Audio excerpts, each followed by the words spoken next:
जय श्री राम दोस्तों, कैसे हैं आप सब। आई होप आप सब बहुत अच्छे होंगे, स्वस्थ होंगे और मस्त होंगे। तो शाम का सारा काम ख़त्म करने के बाद मैं हो गई हूँ रेडी, क्योंकि जाना है अवनी का कुरियर लाने के लिए। बिकॉज़ अवनी का कुछ कुरियर आया हुआ कोलकाता से, जो कि उसके नानू ने भेजा है, यानी नानू, मौसी, नानी माँ सब ने मिल कर के इसने कुछ मंगाया था। वो भी एक छोटा सा चीज़ है, जब आप देखेंगे तो आपको समझ में आए कि इतनी छोटी सी चीज़ के लिए इसने जो है ना सबको परेशान कर रखा है।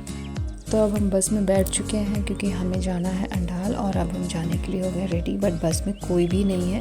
मतलब आज के दिन कह रहे थे कि ठंड के टाइम है ना, शाम के वक्त कोई नहीं जाता है, तो पूरी बस खाली थी और मैं थोड़ा डर गई थी। बट ऐसा कुछ नहीं हुआ, क्योंकि कुछ दूर आगे गए तो एक दो पैसेंजर उठे थे, बट फिर भी बस काफ़ी खाली थी। मतलब लेडीज़ ही उठी थी वो लोग भी। और मुझे काफ़ी डर लग रही थी, क्योंकि यहाँ मैं बस की जर्नी बहुत कम ही करती हूँ। मुझे काफ़ी डर लगता है यहाँ का बस, मुझे ऐसे भी पसंद नहीं आता, क्योंकि जर्क बहुत ज़्यादा होता है बस में। मैं बहुत थक जाती हूँ अगर मैं बस की जर्नी करूँ तो। फिर भी ये रूट काफ़ी अच्छा है, और रानीगंज का रूट तो बहुत ही ख़राब है। तो फाइनली हम पहुँच गए अंडाल में, और अब यहाँ से हमें जाना कुरियर ऑफिस, तो जो कि वॉकिंग डिस्टेंस में था। तो मैं और अवनी वॉक करते हुए ही गए, और यहाँ जब आया तो देखा स्काई कुरियर का जो है ना करंट ही कटा हुआ था, यहाँ पर लाइन था ही नहीं। तो फिर उन्होंने जो है ना इस तरीके से चेक करके मोबाइल से दिया, और अभी इतना ज़्यादा एक्साइटेड थी कि उसने कहा मैं ले जाऊंगी, मेरा कुरियर है, मैं ले जाऊंगी। बट आप देख सकते कि वो कैसे ले जा रही है, मतलब उससे हो भी नहीं रहा था। फिर भी उसने ज़िद करके लिया कि मामा छोड़ दीजिए, मैं ले जाऊंगी। वापस मैंने उससे ले लिया। मैंने कहा दो, मैं लेके जाती हूँ, तुमसे तो होगा नहीं। और इनको जब बताया कि हम लोग अंडाल गए हैं मतलब कुरियर लेने के लिए, तो ये बहुत ज़्यादा नाराज़ हुआ हम लोग से, कहें कि क्यों गई। और आते वक्त तो फिर भी बस काफ़ी भीड़ थी। मैंने उनसे ये नहीं कहा कि बस हमें काफ़ी खाली मिली, वरना और ज़्यादा डांट पड़ती।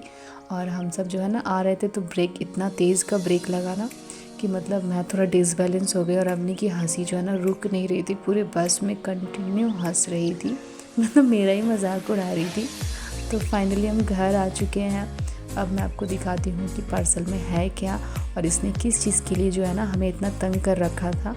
तो पार्सल जब खोल रहे थे तब भी ये कह रही थी मैं काटूंगी, मैं खोल लूँगी। मैंने कहा तुमसे होगा नहीं, बिकॉज़ इसकी मौसी जब पैकिंग करती है ना, तो कोई कुछ ना निकाल सकेगा पैकेट से। आज तो फिर भी उसने 2 ही पैकेट किया था, बट हमेशा इतनी ज़्यादा पैकेट रहती है, बहुत अच्छे से पैक करके देती, जो कि मतलब बहुत टफ हो जाता है ओपन करना।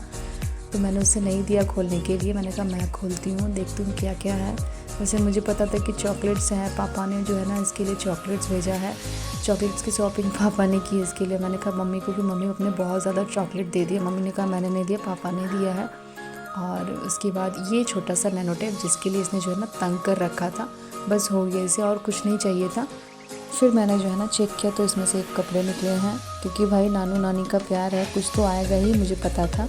तो ये ड्रेस इसके लिए आया, जो कि काफ़ी बड़ा है। अभी मैं इसे नहीं पहनाऊँगी, इसे रख देती हूँ, बिकॉज़ थोड़ा बड़ा है। ये नेक्स्ट ईयर तक इसको होगा। तो मिलते हैं नेक्स्ट ब्लॉग में, तब तक के लिए बाय बाय।